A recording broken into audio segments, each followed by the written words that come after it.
baik di dunia ini? Apa Fer? Coba Fer. Apa yang paling baik di dunia ini? Apa ya, Pak ya? Saya nggak tahu itu, Pak. Bagi banyak saya pernah baca bukunya siapa saya lupa. Apa yang paling baik di dunia ini adalah yang tidak pernah diciptakan. Oh,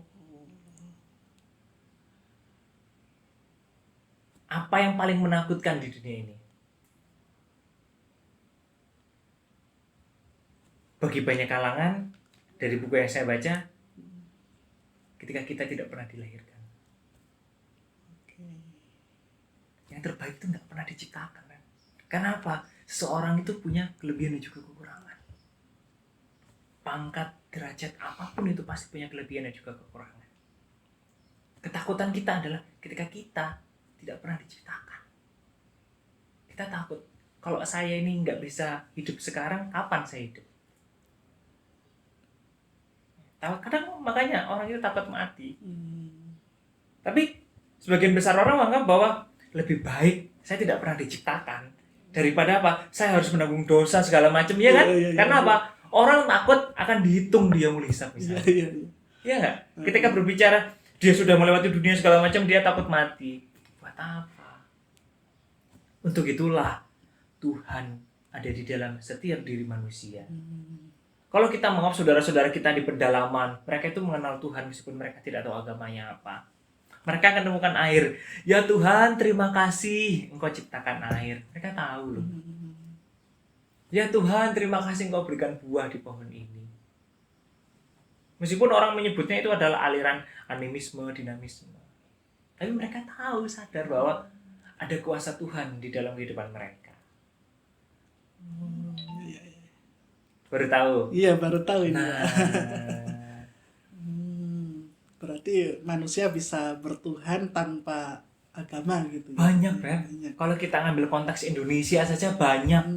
Untuk itulah namanya ada aliran kepercayaan kan? Iya. Nah kan, apa namanya?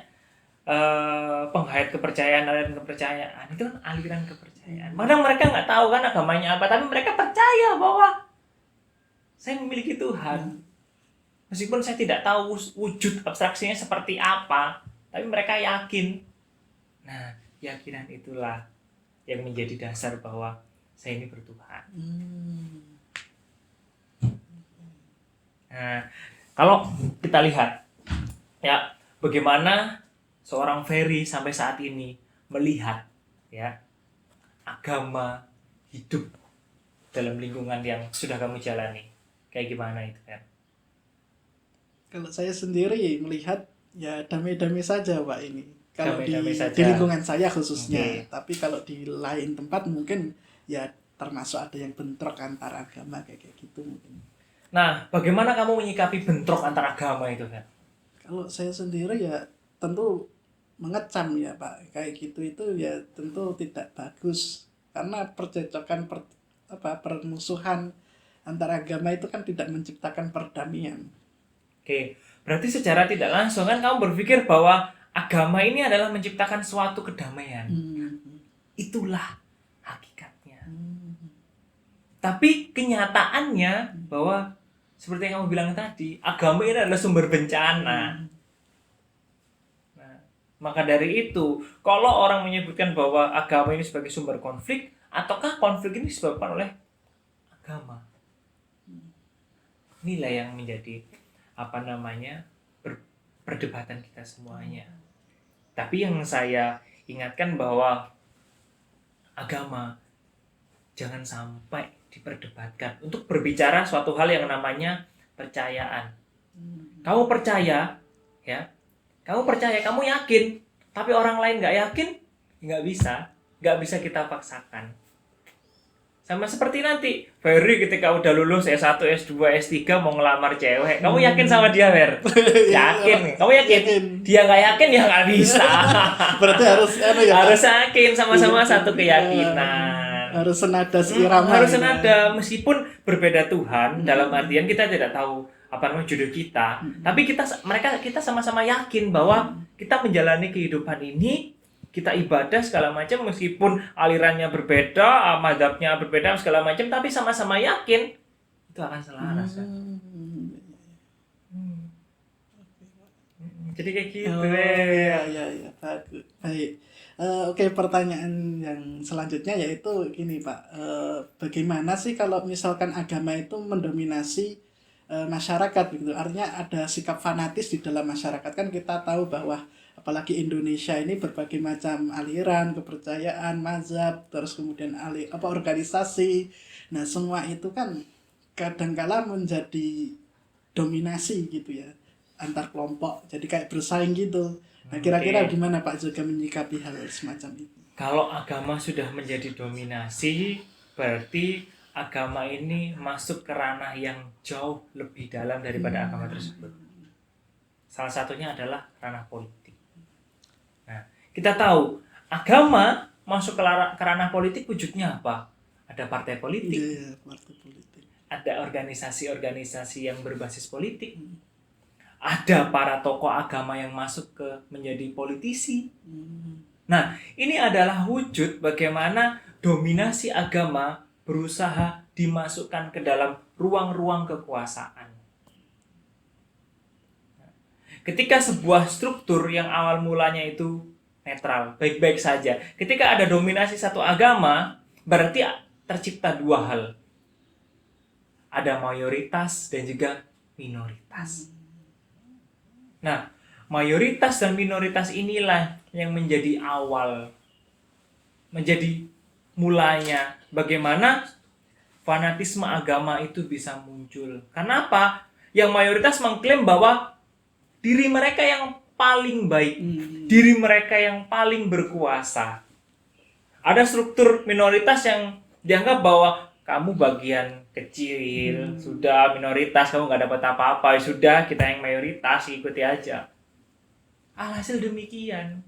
Maka dari itu kalau kita mengambil konteks Indonesia, kalau berbicara fanatisme beragama, itu kurang pas. Kenapa? Negara kita dengan Pancasila sebagai dasar, itu mengajarkan bahwa kita ini setara. Sebagai suatu sistem demokrasi di dalamnya, kita ini memiliki fungsi yang sama, memiliki peran yang sama, memiliki kebebasan yang sama. Boleh orang fanatik menganggap agamanya paling baik, boleh. Karena apa? Itu berbicara kepercayaan. Tapi ketika kepercayaan itu dimasukkan ke dalam ruang publik, ini akan menjadi sumber malapetaka. Very boleh fanatis dengan agamanya, malah wajib ya. Kamu ya, karena apa? Itu keyakinanmu mempercayai bahwa ya Nabi saya yang terakhir ya Muhammad, ketika ada nabi yang lain, itu bukan boleh fanatis dengan nabi. Tapi apa? Kamu harus tahu ruangnya. Ruang privat dan juga ruang publik ini harus dibedakan. Contohnya kan banyak kan orang membawa agama segala macam, bercerita tentang segala macamnya, kemudian dimasukkan ke dalam ruang publik media sosial, apa yang terjadi, Ler? Ya, bentrok ya. Bentrok karena apa? Ini loh, ruang ini loh yang masih belum bisa kamu boleh, siapapun boleh fanatik, itu boleh, tapi harus dibedakan. Apalagi dengan sekarang undang-undang ITE kan, siapapun bisa kena kan, dianggap apa yang kasus kemarin itu ada kan, Muhammad Kici segala macam itu karena apa? Menodai agama, menistai agama. Salah ngomong hadis saja sedikit ketika masuk ke media, apa yang terjadi? Ya kan? Itu kan ruang privat dan ruang publik inilah yang harus kita bedakan. Kadang ruang privat dan ruang publik ini samar-samar, Fer.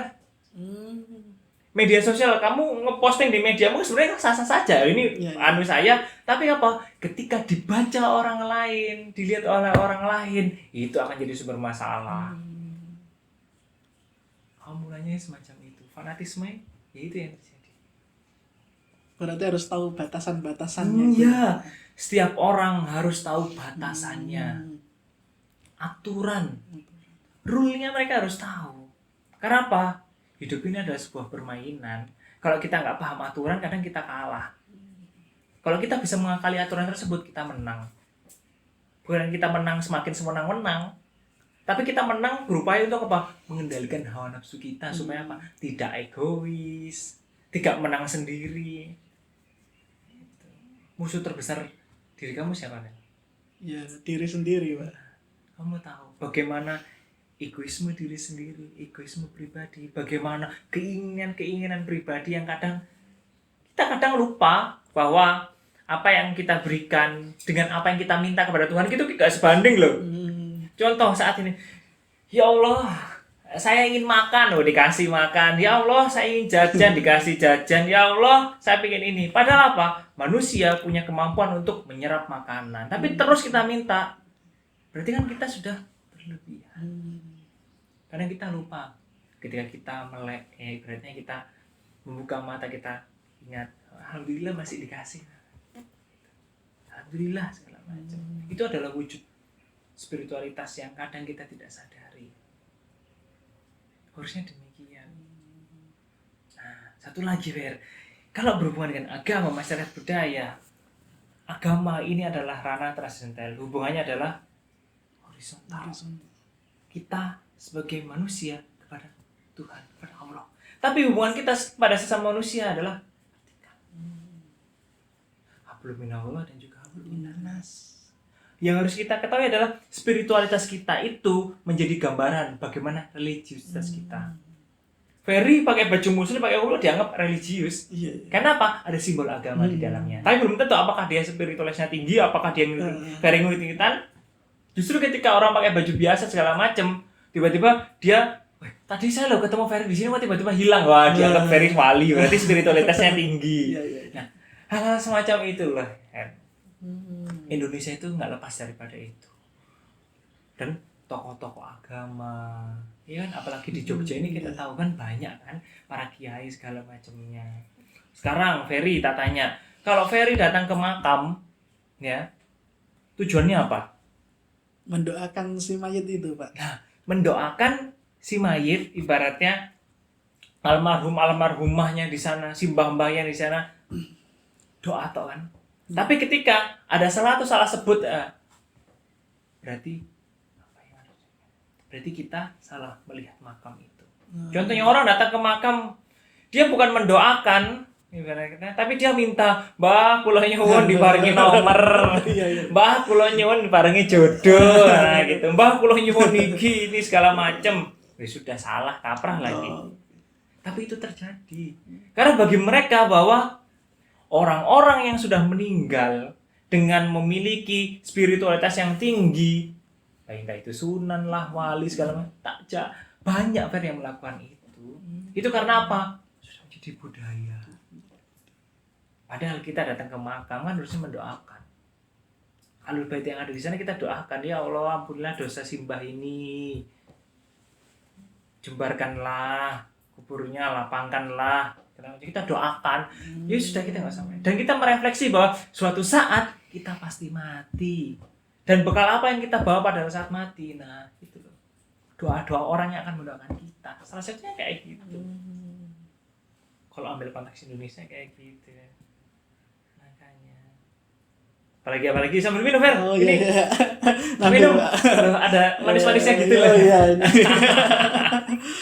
Apalagi. Mungkin yang terakhir ini Pak, sikap fanatisme tadi ya terkait itu, apakah bagus ketika itu kita benturkan dengan tindakan-tindakan pengeklaman tadi ya, terus klaim itu apakah bagus itu Pak?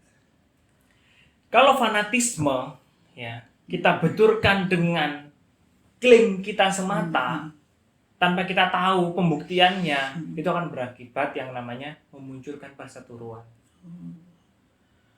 Apalagi kita membawanya ke dalam ruang publik, Ferry ngomong bahwa ini kepercayaanku, ini segala macam, bawa ke ruang publik yang di situ banyak berbagai macam agama. Ferry dianggap orang yang salah, orang yang kaprah. Sudah salah kaprah lagi. Karena apa? Ferry dianggap tidak mampu menerapkan, tidak mampu bersikap. Maka dari itu fanatisme yang harus kita lihat adalah apakah fanatisme ini fanatisme beragama atau fanatisme yang berhubungan dengan nasionalisme. Orang kalau berbicara Indonesia nonton bola kan ya sudah, Indonesia, apalagi ketika negara-negara lain dia kan mengklaim budaya kita, orang Indonesia kan sudah berani pasang badan kan. Tapi apa? Ketika muncullah fanatisme beragama, sudah hanya agamanya.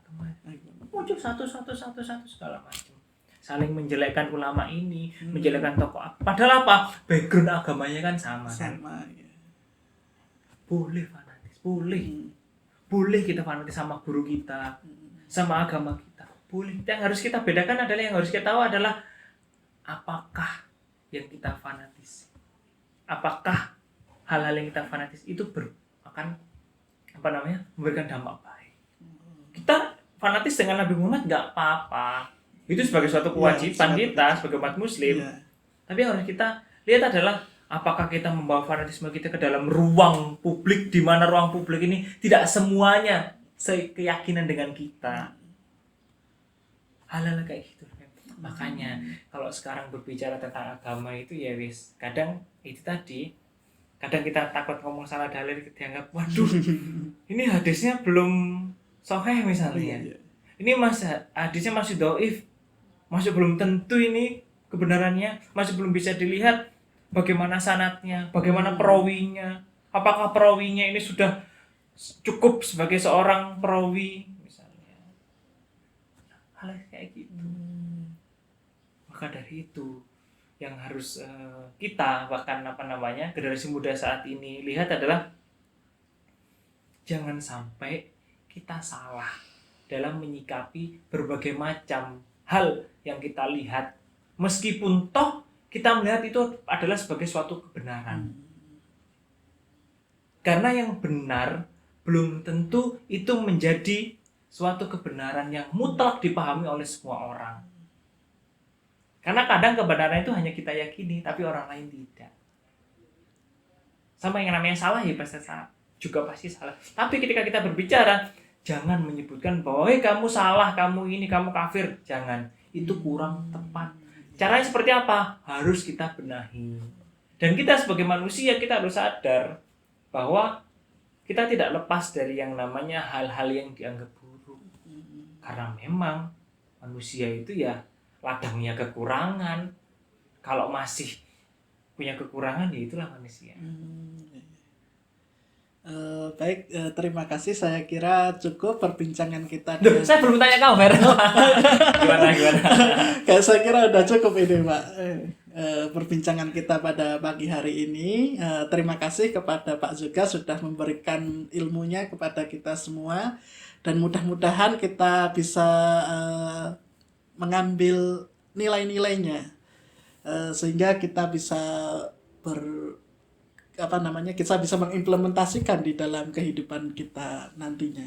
Karena ini pesan-pesan yang sangat luar biasa, bahwa kita harus beragama itu dengan damai, tidak boleh fanatik, itu terlalu fanatik gitu ya Pak ya. Nah, mungkin seperti itu teman-teman POSA ya, Podcast Sosiologi Agama. Nah, mungkin seperti itu. Podcast. Oh iya, salah Pak. Podcast Sosiologi Agama. Nah, demikian dari segi kami. Wassalamualaikum warahmatullahi wabarakatuh. Sampai ketemu lagi.